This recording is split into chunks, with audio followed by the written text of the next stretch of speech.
안녕하세요. 잉크랩입니다. 이번 시간에는 그린복지재단의 마지막 영상인 팝업창 코딩입니다.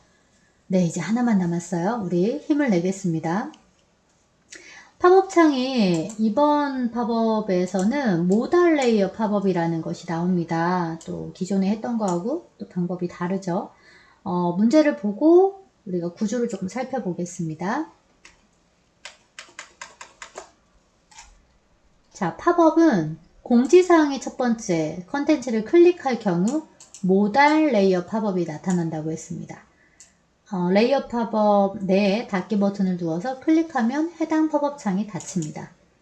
자, 그럼 구조적으로 보면 여기 공지사항의 첫 번째를 클릭하면 팝업이 열리고 그 다음에 닫기 버튼을 클릭하면 팝업이 닫히는데 이 전체에 반투명한 색이 있다라는 거, 그게 바로 모달 레이어 팝업입니다. 자, 어떤 내용이 있는지 여기 푸터가 아니라 콘텐츠죠. 콘텐츠 내용을 좀 살펴보겠습니다. 그럼 내용은 여기 레이어, 여기 팝업창 내용이 있네요. 제목과 내용이 있네요. 네, 이것을 바탕으로 코딩을 하겠습니다. 자, 위치가 어디죠? 랩 위로 올라가야 되죠. 그래서 주석 달아줄게요. 이거. 네, 이렇게 바디 바로 밑에다가 여기는 모달 팝업이니까요. 모달 팝업이라고 하겠습니다. 그냥 팝업일 때는 그냥 팝업 레이어 하나만, DRV만 있었거든요. 근데 이번에는 이게 모달이라는 DRV가 있을 거예요. 모달이라고 두고요. 이게 전체 반투명한 그 막을 칠 거예요. 그리고 DRV, 아이디는 팝업. 이젠 똑같습니다. 똑같아요. 저희는 이걸 내용이랑 버튼 영역을 나눴잖아요. 클래스에서 콘 영역과 그 다음에 div 클래스 btn 영역으로 나눴습니다. 여기에는 h 제목 들어올 거고요. p 태그로 내용이 들어올 거예요. 그리고 닫기에는 button 버튼이 들어갈 거예요. 닫기라고 들어가겠습니다.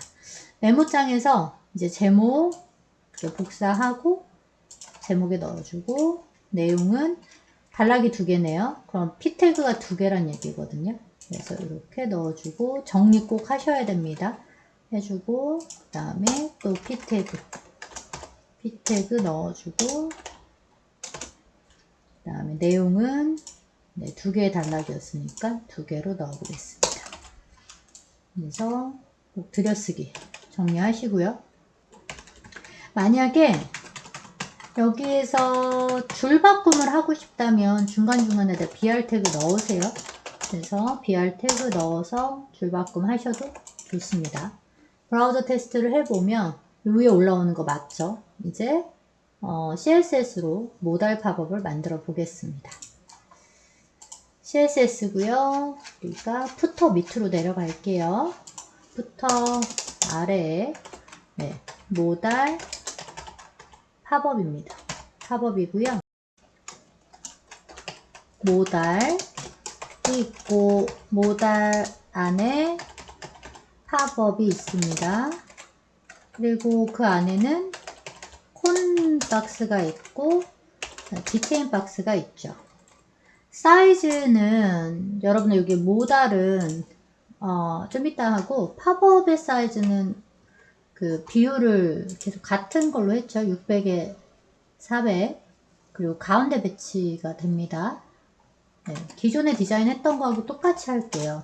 위드 값은 600픽셀, 하이트 값은 400픽셀, 그다음에 보더 5픽셀에 솔리드에 샵 초록색으로 배경만 테두리 해주고 백그라운드는 FFF 줬어요.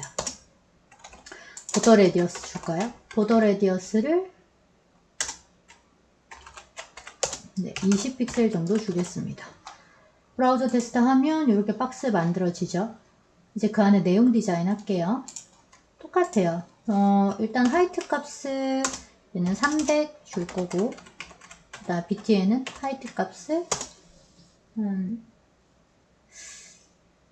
얘를 전체 400이어야 되거든요. 400이니까 얘를 BT에는 60픽셀 정도 주고요.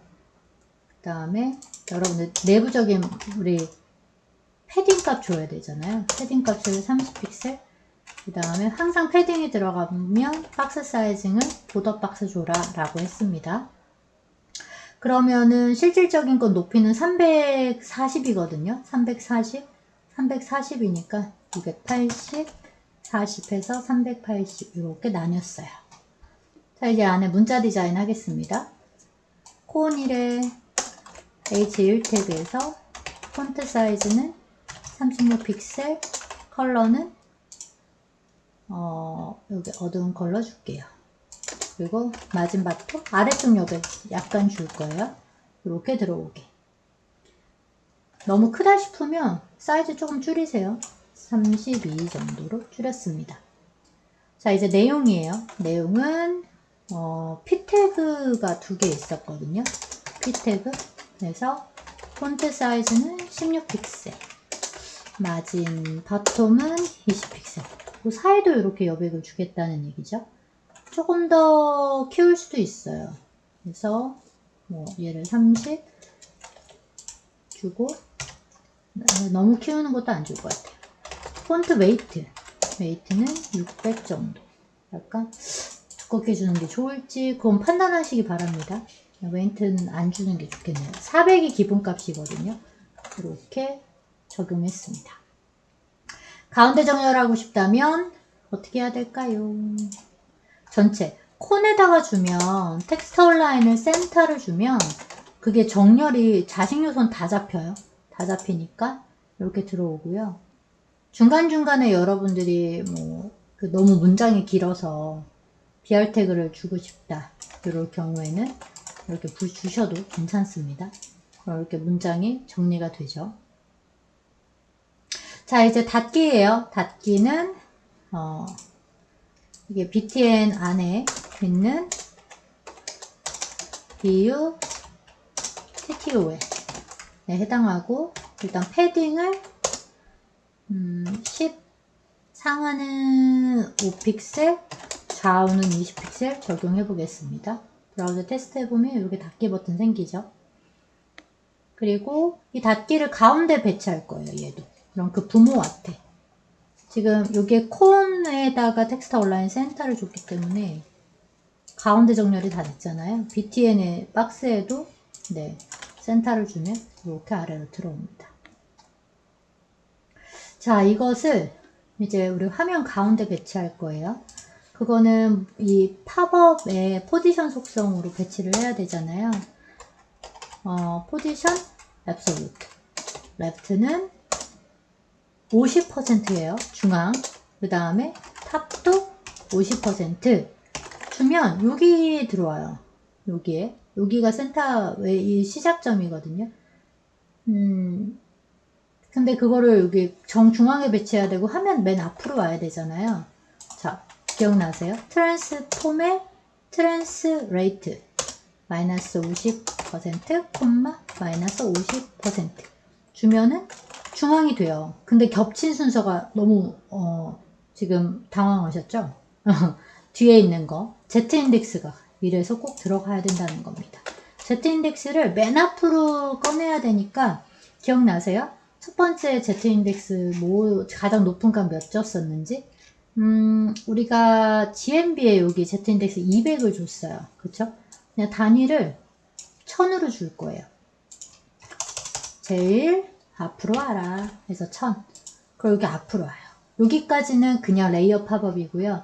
이제 모달을 완성해 보겠습니다.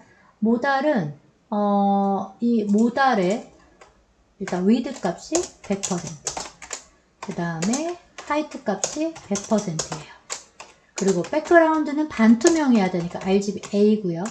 0,0,0,0.5 정도 주겠습니다.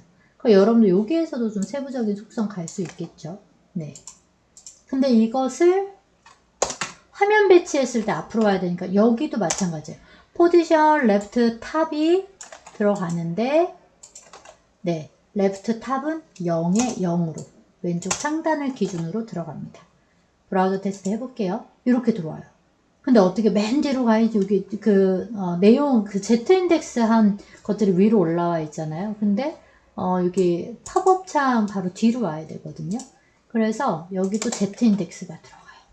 얘는 1000으로 하고 그거보다는 팝업이 더 위로 올라와야 되잖아요. 그래서 Z 인덱스를 얘는 1001이라고 줄게요. 하나라도 더 치수가 크면 되거든요. 브라우저 테스트를 하면 이렇게 뒤에 컨텐츠가 막이 쳐지면서 지금 뭐가 보이나요? 팝업이 보이고 있죠. 이렇게 Z인덱스가 역할을 합니다. 꼭 기억하길 바래요. 그러면 지금 모달 안에 그 팝업이 있잖아요. 그래서 여기에다가 디스플레이를 론 처리합니다. 안 보이겠죠? 자, 첫 번째 공지사항의 게시물을 클릭하면 팝업이 뜰 거고요. 닫기 버튼을 누르면 팝업이 닫힐 거였어요. 자, 그걸 jQuery에서 만들어 보겠습니다. JS로 오고요. 팝업입니다. 우선 대상은 누굽니까? 대상을 안 적였네요. 여기에다가 여러분들 생각해야 돼요. 공지사항 첫 번째 게시글 클릭하면 네, 뭐가 뜨나요? 모달이 떠야 되죠. 모달이 뜨고 그 다음에 모달 오픈이에요. 그 다음에 열리고 그 다음에 닫기 버튼을 클릭하면 뭐가요? 모달이 닫힙니다. 근데 이게 보이고 숨기기로 하시는 게 나을 거예요. 보이고 그 다음에 숨김 아니면 나타나고 사라짐 이렇게 해도 되죠. 그래서 여기를 이렇게 그러면 이제 위치를 찾기가 그 구조를 만들기가 좋아요. 서서히 나타나고 페이드 인 그 다음에 숨기고 페이드 아웃입니다. 사라짐 이렇게 만들 수도 있어요. 자, 이제 해보겠습니다. 대상에 우리가 클래스를 붙여줘야 될 것 같아요. 그걸 까먹었네요. 대상에 클래스를 붙여줘야 되죠. 오픈해야 될 대상은 여기 첫 번째 글입니다. 여기에 A에 클래스를 줄 거예요. 클래스 오픈을 할 거고요. 그 다음에 닫기 여기 btn이죠. 클래스는 바로 클로즈드 하겠습니다. JS에 와서 대상이에요. 대상 오픈 네 클릭하면 그 안에 펑션이 실행됩니다. 누가요? 누구죠? 다운표 해주고 모달이죠. 모달이 쇼해요. 이렇게 쇼합니다. 그러니까 일단은 이 구문이 맞는지 적용이 잘 됐는지 동작을 하는지 체크합니다. 이렇게 나타났네요. 그 닫기를 누르면 이제 닫혀야 되잖아요. 됐을 때 그래서 무엇을 대상은 네, 클로즈예요. 그러면 쇼가 아니라 하이드여야 되겠죠. 자, 클릭하면 쇼, 닫기를 클릭하면 하이드 됩니다. 다시 한번 이렇게 동작해요. 근데 이게 나타나고 사라지는 게 좀 자연스럽게 하고 싶다면 이것을 fade in 그리고 fade out으로 바꿔도 좋다고 했어요. 이렇게 변경을 했습니다. 서서히 나타나고 서서히 닫히게 동작을 하죠. 근데 커서 모양이 지금 안 바뀌었어요. 그런 것도 CSS에서 약간 난 디테일 만들어주고 싶어. 커서를 포인터로 바꿔줍니다. 버튼을. 그러면 마우스로 올렸을 때 이렇게 바뀌는 걸 알 수 있습니다. 자, 처음부터 이제 탭키 눌러보세요. 로고, 메뉴, 그 다음에 공지사항이죠. 그 다음에 글 오고요. 갤러리 오고, 그 다음에 여기에 참여하기까지 왔고, 네. 우리 하단에 로고 링크 걸리고요. 자, 이것도 열어보면, 잠시만요. 네, 이렇게 동작되는 걸 알 수가 있습니다. 팝업까지 잘 완성이 됐을까요? 그럼 박수 한번 칠까요? 네, 고생 많으셨습니다. 작업 순서는 총 7단계였습니다. 레이아웃을 좀 살펴보면서 특징을 다시 한번 점검을 해보면요. 우리 GM A 영역에서는 내비게이션에 이렇게 배경, 서브 메뉴에 배경이 생기는 게 특징이었습니다. 이걸 체크해 줘야 되고요. 공지사항이랑 갤러리가 탭이 아닌 별도로 구성된다라는 거. 코드는 다 똑같았어요. 근데 겹쳤을 때 우리가 클래스 on을 붙이고 클래스 on을 여기 클릭하면 갤러리에 붙이고 했던 그 HTML, CSS가 없어지면서 jQuery도 없었습니다. 그래서 그 부분 특징 알아주면 좋겠고요. 그 다음에 패밀리 사이트에 대한 우리 그 태그들 폼 안에 셀렉트 안에 옵션으로 구성된다는 거, 그 특징이 있었고요. 레이어 팝업인지 모달 레이어 팝업인지 모달이었습니다. 그래서 뒤에 이렇게 컨텐츠를 덮는 반투명한 막이 생겼다라는 게 특징이었습니다. 이렇게 조금 기존 거하고는 다른 레이아웃과 그 다음에 디자인의 요소들이 있었습니다. 이제 그런 부분들을 잘 여러분들이 체크하고 완성을 하면 될 것 같습니다. 자, 다 완성을 했습니다. 푸터까지. 자, 고생 많으셨고요. 만약에 좀 시간이 오래 걸린다는 그 영역이 있다면 다시 한번 그 코드를 지우고 연습을 해보시면서 숙달을 시키시기 바랍니다. 네, 뭐 슬라이드 부분이면 슬라이드, 콘텐츠 부분이면 콘텐츠, 각자 부족한 부분, 혹시 약한 부분이 있다면 꼭 한 번씩 더 연습을 하시길 바랍니다. 영상을 마치겠습니다. 수고 많았습니다.